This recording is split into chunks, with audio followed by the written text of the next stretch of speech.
ഇന്നത്തെ കാലത്തെ നമ്മളെല്ലാവരും ഒരുവിധ ആൾക്കാരെല്ലാവരും മനസ്സിലുണ്ടാവും എങ്ങനെയെങ്കിലുമൊക്കെ ഒരു വൈറലാവണമെന്നുള്ള അപ്പുറം ഒരു നല്ലൊരു യൂട്യൂബ് ചാനൽ അല്ലെങ്കിൽ ഒരു ഫേസ്ബുക്ക് അല്ലെങ്കിൽ ഒരു അഞ്ചാറ് പേരുടെ ലൈക്ക് അല്ലെങ്കിൽ നാലാള് ശ്രദ്ധിക്കുന്ന വീഡിയോസ് ഇതൊക്കെ ഉണ്ടാവണമെന്ന് ഇതെല്ലാവരും ആഗ്രഹിക്കാറുണ്ട്.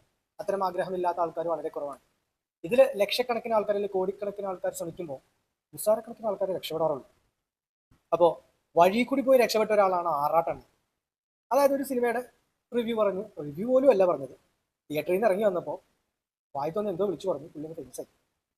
അപ്പോൾ അന്ന് മുതൽ സോഷ്യൽ മീഡിയ ഏറ്റെടുത്തു. പക്ഷെ ഒരുപാട് ചീത്തപ്പേരുണ്ട്. ചീത്തപ്പേരെന്ന് വെച്ച് കഴിഞ്ഞാൽ ഈ പുള്ളി രാത്രി ഇരുന്ന് ഈ നാട്ടിലുള്ള സ്ത്രീകളായ നടികളെയൊക്കെ പറ്റി അനാവശ്യമൊക്കെ പറയും. പിന്നെ ആരെ കണ്ടാലും പുള്ളിക്ക് റഷ് അടിക്കും. അപ്പോൾ ഇപ്പോഴത്തെ അവസ്ഥ എന്താണെന്ന് വെച്ച് കഴിഞ്ഞാൽ ഈ ചങ്ങായിയും പിന്നെ നമ്മുടെ നാഗച്ചേച്ചിനൊന്നും അറിയാത്തവർക്ക് ആരും ഉണ്ടാവില്ലല്ലോ. ഇവർ രണ്ടുപേരും ഈ വിഷു റിലീസിന് ഇറങ്ങിയ 2 പടങ്ങളിൽ കയറി പറ്റിയിട്ടുണ്ട്. അത് ആക്ച്വലി ഒരു നിസ്സാര അച്ചീവ്മെന്റ് അല്ല.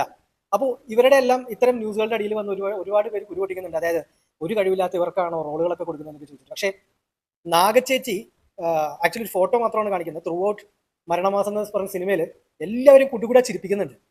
അതായത് ത്രൂ ഔട്ട് മൂവി എന്ന് വെച്ച് കഴിഞ്ഞാൽ പുള്ളിക്കാരി ഒരു കഥാപാത്രം അല്ല, ഐ മീൻ ഒരു ഫിസിക്കൽ അപ്പിയറൻസ് അതിനകത്തില്ല. എന്നിട്ടും പുള്ളിയുടെ ഒരു പുള്ളിക്കാരിയുടെ ഒരു വോയിസ് ഓവർ വെച്ചിട്ട് മോനെ ആ സിനിമയുടെ നല്ലൊരു ഭാഗം ചിരിയിൽ ഈ പുള്ളിക്കാരിയുടെ കോൺവെർസേഷനുകളിൽ വന്ന ചിരിയാണ്. അപ്പോൾ തികച്ചും നന്നായിട്ട് അപ്രീഷിയേറ്റ് ചെയ്യേണ്ട ഒരു കാര്യം തന്നെയാണ്. അതായത് പലർക്കും പറ്റാത്ത കുറെ കാര്യങ്ങളാണ് ഇവരൊക്കെ നേടിയെടുക്കുന്നത്. അത് കാണാതെ പറ്റില്ല. പിന്നെ നമ്മുടെ ബസൂക്കയിൽ ആറാട്ടണ്ണൻ. ഇന്നത്തെ കാലത്ത് നസ്ലിന്റെ കൂടെ ഫോട്ടോ എടുക്കാനായിട്ട് ആൾക്കാർ കരച്ചിലാണ്. അപ്പോൾ മമ്മൂക്കയുടെ സിനിമയിൽ അഭിനയിക്കാൻ പറ്റിയെന്ന് പറയുമ്പോൾ ഡെഫിനറ്റ്ലി അതൊരു വലിയ അച്ചീവ്മെന്റ് തന്നെയല്ലേ. അപ്പോൾ ഇതിലൊക്കെ കുരു പൊട്ടിയിട്ടാണ് സത്യം പറഞ്ഞാൽ നാട്ടുകാർ എന്നൊക്കെ അറിയുന്നത്. എൻ്റെ അഭിപ്രായത്തിൽ ഇവർ രണ്ടുപേരും തകർത്തു.